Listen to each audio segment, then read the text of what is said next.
माघ मेला इस बार केवल भक्ति के लिए नहीं बल्कि एक ऐसे विवाद के लिए चर्चा में है जिससे आध्यात्मिक जगत को झकझोर कर रख दिया।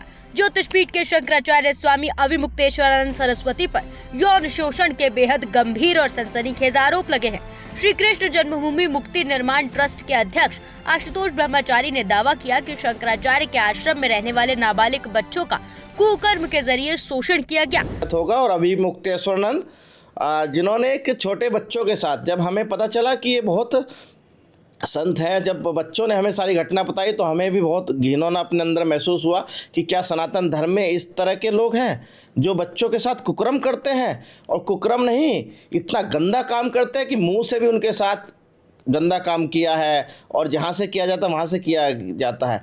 अभी माननीय न्यायालय में हम लोग साक्ष्य जमा करने के बाद ही सार्वजनिक रूप से ऐसी सीडी भी उपलब्ध कराएंगे जो नंगी पूरी की पूरी बच्चों के साथ कुकर्म किया गया है, गंदा काम किया गया है, यौन शोषण किया गया है, जो लैंगिक अपराध के श्रेणी में आता है। मामला जब प्रयागराज की स्पेशल पॉस्को कोर्ट तक पहुंच चुका है, जहां पुलिस की जांच और अदालती सुनवाई ने हलचल बढ़ा दी है। शिकायतकर्ता आशुतोष ब्रह्मचारी का आरोप है कि माघ मेले के दौरान पीड़ित बच्चों ने उनसे संपर्क कर अपनी आप बीती सुनाई थी।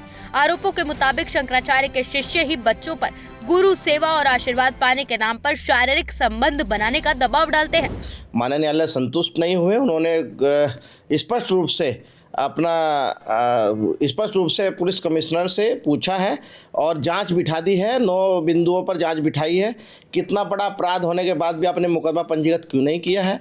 तमाम बहुत सारी चीज़ें हैं, सीसी कैमरे हैं और कोर्ट डिटेल्स है और वहाँ की गवाहों के बयान, सब चीज़ उन्होंने लिखा है। आशुतोष ब्रह्मचारी ने कोर्ट में दलील दी है कि उनके पास ऐसे करीब 20 नाबालिगों की जानकारी है जिनका शोषण हुआ। इतना ही नहीं, उन्होंने महिलाओं के यौन शोषण से जुड़ी कुछ विवादित सीडी और सबूत भी अदालत को सौंपने का दावा किया है। उनके द्वारा भी ये गुरु सेवा बताया जाता था। पहले खुद अविमुक्तेश्वरानंद से गलत काम कराया जाता था, बच्चों को दिखाया जाता था कि इस तरह सेवा होती है। उसके बाद वो छोटे नाबालिग बच्चे जिनके माता पिता भी नहीं होते हैं, उनके साथ ऐसा कुकर्म इन लोग करते हैं। हमने माननीय न्यायालय में मुकदमा दर्ज कराने की प्रार्थना की है। अच्छा, कब ये बच्चे आपके संपर्क में आए थे, जो 2 बच्चे हैं? हमारे माघ मेले में हमारे संपर्क में आए हैं और माघ मेले के बाद ही हमने पूरी घटना पुलिस को बताई है और पुलिस ने हमारा मुकदमा नहीं किया। तो हम माननीय न्यायालय में 28 जनवरी में गए हैं और माननीय न्यायालय ने भी 13 तारीख सुनवाई के लिए लगा दी है। इन गंभीर आरोपों पर चुप्पी तोड़ते हुए वाराणसी में मौजूद शंकराचार्य स्वामी अविमुक्तेश्वरानंद सरस्वती ने इसे एक सोची समझी साजिश करार दिया।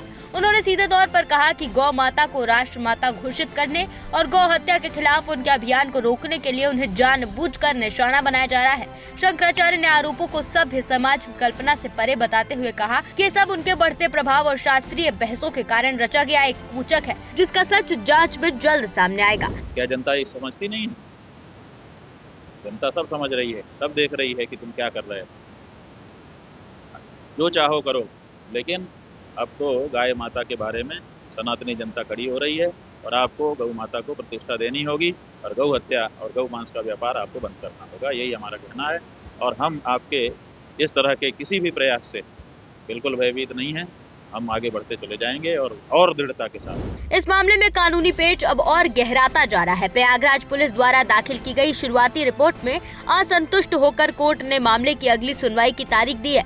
जहां एक तरफ आशुतोष ब्रह्मचारी मुकदमा दर्ज कराने की जिद पर अड़े हैं, वहीं शंकराचार्य की ओर से भी पॉस्को में अपनी बात रखी गई, जिस पर 20 फरवरी को सुनवाई होनी है। अब पूरे देश की नजरें अदालत के आदेश पर टिकी हैं, जो ये तय करेगा कि आरोप धर्म की आड़ में छिपे किसी काले सच का हिस्सा है या फिर किसी के खिलाफ रची गई एक बड़ी साजिश है।